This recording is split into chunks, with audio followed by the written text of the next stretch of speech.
तो जैसा कि मैंने निफ्टी का चार्ट आज के सामने स्क्रीन के ऊपर लगाया है, अगर आपकी आज की मूवमेंट को देखेंगे तो तकरीबन 3:40 पर जब मैं ये वीडियो रिकॉर्ड कर रहा हूं, उस टाइम जो निफ्टी फ्यूचर्स की जो क्लोजिंग है वो हम ये कह सकते हैं कि 543 के आसपास है। क्योंकि ये 24 घंटे ट्रेड करता है, इसलिए टाइम बताना बहुत जरूरी है।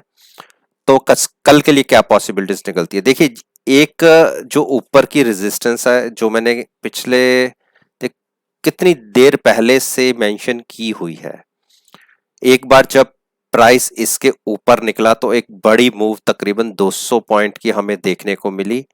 देखिए यहां इसने क्रॉस किया था 545 को, तो हम 788 तक गए। उसके बाद एक ही दिन के अंदर 300 पॉइंट की करेक्शन आई और हमने 400 पॉइंट तकरीबन लूज कर दिया हाई से। उसके बाद अगले 3 दिन के स्टेप जो क्लोजिंग है हमारी, एक के बाद एक हाई की तरफ क्लोजिंग आई है पिछले 3 दिन से, लेकिन जो एक ऊपर की रेजिस्टेंस है अभी हमने उसको क्रॉस करके क्लोजिंग नहीं दी। ये क्लोजिंग बहुत जरूरी है। अगर 11,575 को क्रॉस करके हम ऊपर ट्रेड करना शुरू करते हैं तो उस केस में आप 11,550 का स्टॉप लॉस लगा के बाइंग में बैठ सकते हैं। टारगेट्स जैसे हमें पहले देखने को मिले 11,650 और फिर 750 के, लेकिन क्योंकि निफ्टी एक सीमित दायरे में ट्रेड कर रही है और कल के ट्रेडिंग सेशन के लिए 11,500 एक बहुत बड़ी सपोर्ट है। किसी भी नेगेटिव न्यूज से या किसी कारणवश अगर 11,500 ब्रेक हो जाता है, मैं 11,490 की बात कर लेता हूं, अगर वो ब्रेक हो जाता है तो हम बहुत तेजी से हम ये कह सकते हैं कि 11,400 के छू लेंगे। 490 से 400 जाने में ज्यादा टाइम नहीं लगेगा। और बाइंग के लिए मैंने आपको बता दिया। अब ट्रेड कैसे लेना है वो कल की जो निफ्टी की ओपनिंग होगी वो बहुत मैटर करती है। उसी के ऊपर ही हम अपना व्यू जनरेट करेंगे कि हमें किस तरफ को ट्रेड लेने हैं। नीचे के लिए 400 का मैंने बात कर ही ली, अगर 490 ब्रेक करता तो हम 400 छुएंगे और ऊपर हम 575 के ऊपर ट्रेड करना शुरू करते हैं तो 25 रुपए का स्टॉप लॉस लगा के उस केस में हम बाइंग की तरफ बैठ सकते हैं। आज मूवमेंट बैंक निफ्टी में एक अच्छी मूवमेंट देखी गई। सुबह तक तो एक सीमित दायरे में ही ट्रेड कर रहा था, लेकिन जैसे जैसे एक्सपायरी का टाइम नजदीक आना शुरू हुआ बैंक निफ्टी में एक मूवमेंट देखी गई और आप देखिए आज के दिन में फिर इसने लो 23,504 का लगाया। मैंने आपको पिछली अपनी सारी वीडियोस में बोला है कि 23,500 एक बहुत बड़ी सपोर्ट है। किसी भी कारणवश अगर कल या कभी भी हमने 23,500 को ब्रेक किया तो 23,000 तक जाने में हार्डली 1 घंटा या 2 घंटे हम 500 पॉइंट बहुत स्पीड से लूज कर देंगे। ये मैं किस आधार पे कह रहा हूं, आप देखिए पिछले 4 दिन लगातार चारों दिन 23,500 को बैंक निफ्टी ने छुआ है और एक जो ऊपर की रेजिस्टेंस इसको फेस करनी पड़ रही है 24,160 की। 24,160 क्रॉस करके ये ऊपर ट्रेड नहीं हो पा रहा। केवल इन 2 दिन को आप देखिए जिसमें मैंने आपसे बोला था कि जैसे ही 23,850 या 900 क्रॉस होगा 1,000 पॉइंट्स हम 1 या 2 दिन में छुएंगे। तो आप देखिए 2 दिन के अंदर हमने 1,000 पॉइंट की रैली करी और उसके बाद हम फिर नीचे की तरफ अपने सपोर्ट के पास आ गए। मोस्ट प्रोबेबली जब कोई भी स्टॉक प्राइस अपनी सपोर्ट के आसपास ट्रेड करना शुरू करता है तो पॉसिबिलिटी बहुत ज्यादा होती है कि वो इस सपोर्ट को ब्रेक कर देगा। इसीलिए मैं आपको कह रहा हूं कि एक बार हम 23,500 ब्रेक करते ही 23,000 बहुत इजीली छुएंगे। तो कल की ओपनिंग इसके लिए भी बहुत मैटर करती है कि हमें ट्रेड किस तरफ लेना है। दोनों तरफ की मैंने आपसे बात कर ली। अब मैं बात करता हूं कि निफ्टी बैंक के जो दिग्गज कंपोनेंट्स हैं, जैसे एक्सिस बैंक हो गया, उसके में आज कैसी मूवमेंट रही। पिछले 4 दिन से अगर एक्सिस बैंक का आप कारोबार देखेंगे तो इसने एक सपोर्ट ब्रेक की, पहले 485 की, और उसके बाद एक क्रूशियल सपोर्ट है जो पिछले 2 दिन से होल्ड हो रही है, 475। अगर कल की ओपनिंग 475 के नीचे आ जाती है तो हम तकरीबन 470 या 468, कल के दिन के लिए प्राइस निकल जाता है 468, उसको हम बहुत इजीली छू लेंगे। लेकिन क्योंकि 2 दिन हमने लगातार 475 को होल्ड किया है, इसीलिए कल की ओपनिंग 473 के आसपास आनी चाहिए। उस केस में 475 का स्टॉप लॉस लगा के आप शॉर्ट में बैठ सकते हैं 468 के टारगेट के लिए। अगर 468 और 463 ये दो टारगेट्स या सपोर्ट हम मान लीजिए ये ब्रेक होते हैं तो फिर हम 445 तक नीचे की तरफ गिर जाएंगे। ऊपर हमें कहां बाइंग की तरफ सोचना है, या हम कह सकते हैं कि अब इसमें एक बुलिश स्ट्रेंथ क्रिएट हो रही है। जब प्राइस 485 क्रॉस करके ऊपर ट्रेड करना शुरू करेगा तो उस केस में 483 का एक आप स्टॉप लॉस लगा के बाइंग में बैठ सकते हैं। क्या हमें बियरिश सिग्नल मिल चुका है स्टॉक में? लेकिन अगर अभी भी आप देखिए 4 दिन कंटिन्यूस एक डाउन ट्रेंड स्टॉक होने की वजह से भी अभी इसमें बियरिश सिग्नल नहीं है, अभी भी स्ट्रेंथ बायर्स के फेवर में है। अब हम बात करते हैं कोटक महिंद्रा बैंक। कोटक महिंद्रा बैंक में अगर अकॉर्डिंग टू एमएसीडी देखें तो अगले 1 या 2 दिन में हमें एक बियरिश सिग्नल मिल सकता है। इसमें देखिए प्राइस अपनी क्रूशियल सपोर्ट्स को ब्रेक करके नीचे की तरफ जा चुका है, लेकिन मेरी एक ये सपोर्ट थी, देखिए 1400, जब मैंने पहले बोला था यहां से देखिए 1400 कितनी बार यहां होल्ड किया था इसने। जब इस स्टॉक प्राइस ने 1400 को ब्रेक किया तो रैली आई 1520 तक की।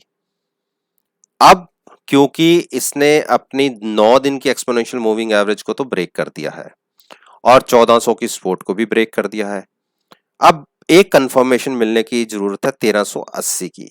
अगर 1380 ब्रेक हुआ तो फिर ये स्टॉक 1360 और 1300 तक के भी टारगेट्स नीचे की तरफ छुएगा, जिसकी पॉसिबिलिटी काफी ज्यादा दिख रही है।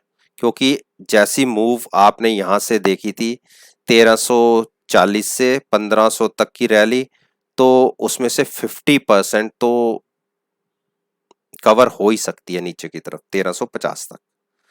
तो बाइंग में कहां जाना है, बैठना है हमें, बाइंग की तरफ कब सोचना है कल के लिए। प्राइस अगर 1430 को क्रॉस करके ऊपर ट्रेड करना शुरू करता है तो उस केस में आप 1410 का स्टॉप लॉस लाके बाइंग की तरफ बैठेंगे, प्राइस होगा 1500 का। लेकिन शॉर्ट अभी हमारी क्लोजिंग वीकर साइड पे आई है, दोनों 2 दिन लगातार नजर रखिएगा 1390 की। ये ब्रेक हो जाता है तो आप केवल 10 रुपए का स्टॉप लॉस लगा के आप शॉर्ट करिए 1360 और 1300 के टारगेट्स के लिए। अब बात कर लेता हूं state bank of India. State bank of India ने अब अगर आप देखेंगे यहां से जैसे ही इसने ब्रेकआउट दिया था बायर्स के फेवर में, तो एक बहुत बढ़िया बुल रन देखा गया इसके अंदर। और लेकिन अगर आप पिछले 4 दिन की बात करेंगे तो जो एक 209 की एक बहुत बड़ी सपोर्ट है इसके प्राइस के लिए, अगर जब तक इस सपोर्ट को ब्रेक नहीं करता तो मैं ये कहूंगा कि अभी मैं इसमें शॉर्ट नहीं करूंगा। शॉर्ट इसमें मैं व्यू लूंगा कल के दिन के हिसाब से। अगर मैं अपनी एक प्राइस निकालूं तो 212 का प्राइस आता है। 212 ब्रेक होकर नीचे ट्रेड करना शुरू करता है, आप आधा घंटा वेट कीजिएगा। प्राइस अगर 211 या 210 की तरफ मूव करता है, 2 रुपए का स्टॉप लॉस लगा के आप शॉर्ट में बैठिए।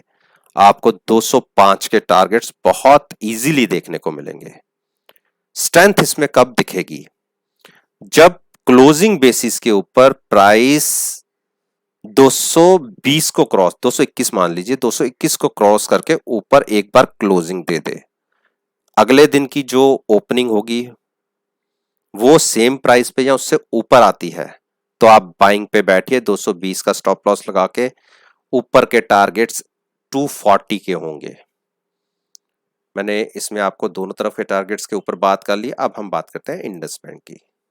इंडस बैंक कंटिन्यूस पिछले 2 दिन के अंदर, जैसे मैंने बोला था कि एक रेंज बाउंड है, तकरीबन रेंज बाउंड में, अगर रेंज इसकी तकरीबन 100 पॉइंट्स के आसपास है।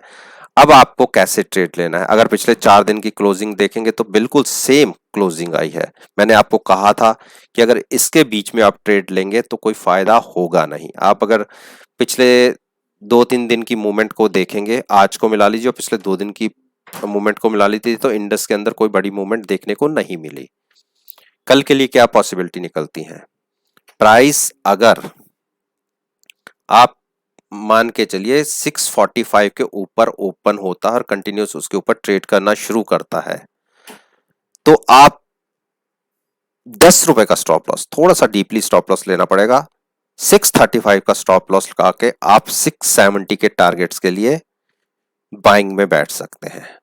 लेकिन अगर प्राइस कल नीचे ओपन होता है, यानी 632 का आज की क्लोजिंग है, अगर उसके नीचे ओपन होता है, तो अगर 625 के आसपास प्राइस जाता है तो आप 632 का स्टॉप लॉस लगा के 607 के लिए शॉर्ट कर सकते हैं।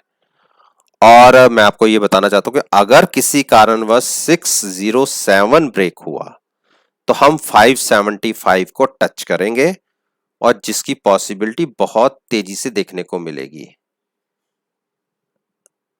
अब मैं बात करता हूं HDFC बैंक। अच्छा दिग्गज बैंक है बैंक निफ्टी का, और बैंक निफ्टी की मूवमेंट में एक अच्छा रोल अदा करता है। अब मैं आपको MACD में एक चीज दिखाना चाहता हूं। देखिए हिस्टोग्राम का साइज देखिए, जैसे यहां से अपसाइड जा रहा था और यहां पहुंचने के बाद हिस्टोग्राम का साइज धीरे धीरे कम होता जा रहा है। इसका मतलब यह है कि बायर्स अपना स्ट्रेंथ वीक कर रहे हैं।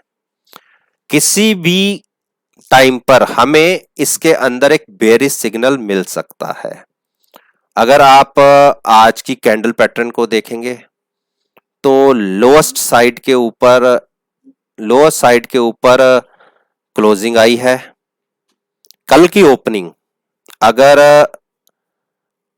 आज की क्लोजिंग से नीचे आती है तो, क्योंकि प्राइस 1130 पर क्लोज हुआ है, हमें वेट करना पड़ेगा 1115 तक का, अगर शॉर्ट में पोजीशन क्रिएट करने की कोई सोच रहा है।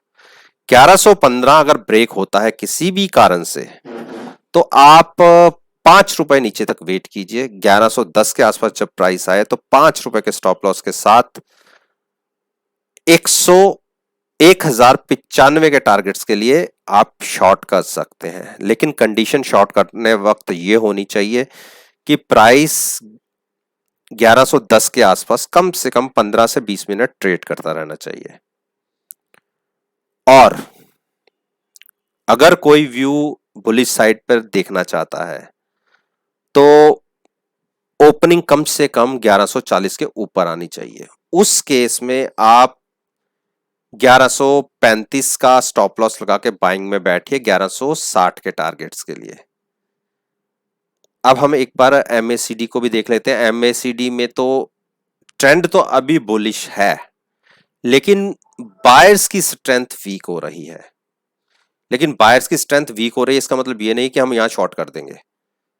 वेट करेंगे कंफर्मेशन की कि बायर्स जहां अपनी स्ट्रेंथ पूरी तरह लूज कर देगा और बियर्स के फेवर में रोल हो जाएगा, तब हम इसमें शॉर्ट करने की सोचेंगे।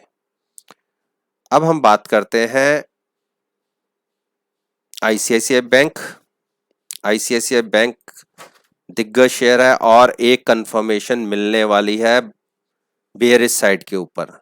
जैसे ही हम कंफर्मेशन मिलेगी हम इसमें शॉर्ट क्रिएट कर सकते हैं और ये कंफर्मेशन मिल जाएगी 380 के ब्रेक होते ही। जैसे ही 380 के आसपास प्राइस नीचे की तरफ ट्रेड करना शुरू करेगा, उस केस में आप शॉर्ट कर सकते हैं। टारगेट 389 के आपको बहुत इजीली देखने को मिलेंगे। स्टॉक में स्ट्रेंथ फिर से कहां दिखेगी? अगर प्राइस 395 को क्रॉस करके ऊपर ट्रेड करना शुरू करेगा तो हम ये कह सकते हैं कि फिर से हमें 420 देखने को मिलेंगे।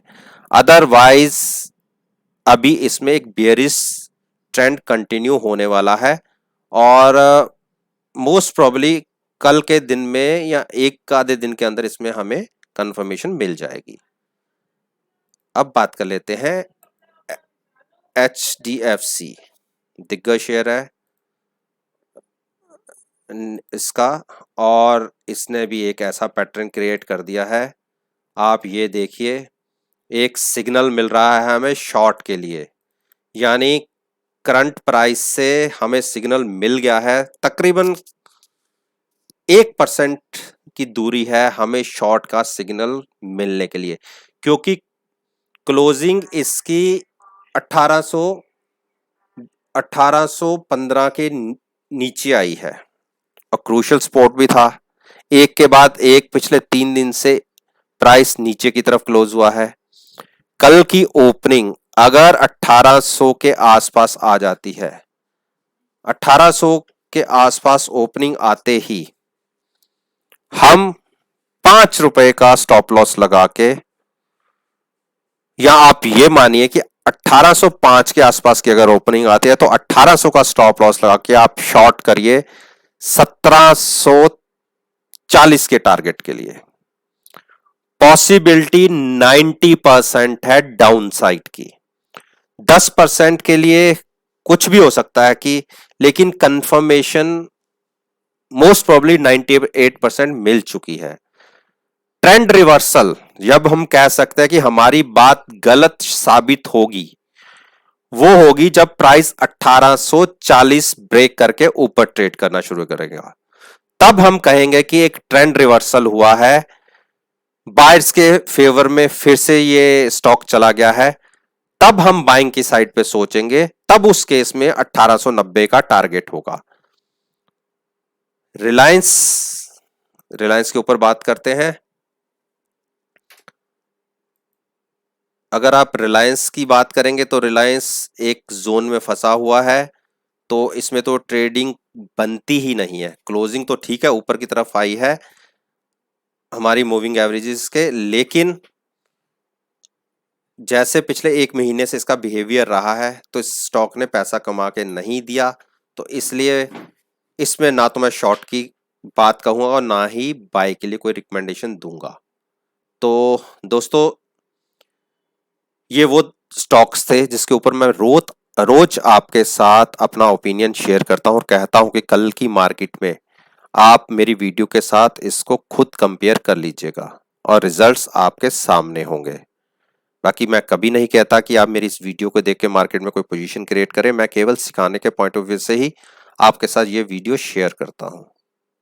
और अगर वीडियो पसंद आए तो लाइक कीजिए, शेयर कीजिए और मेरे चैनल को सब्सक्राइब कीजिए और साथ में बेल आइकन का बटन प्रेस करना मत भूलिएगा। इसी बात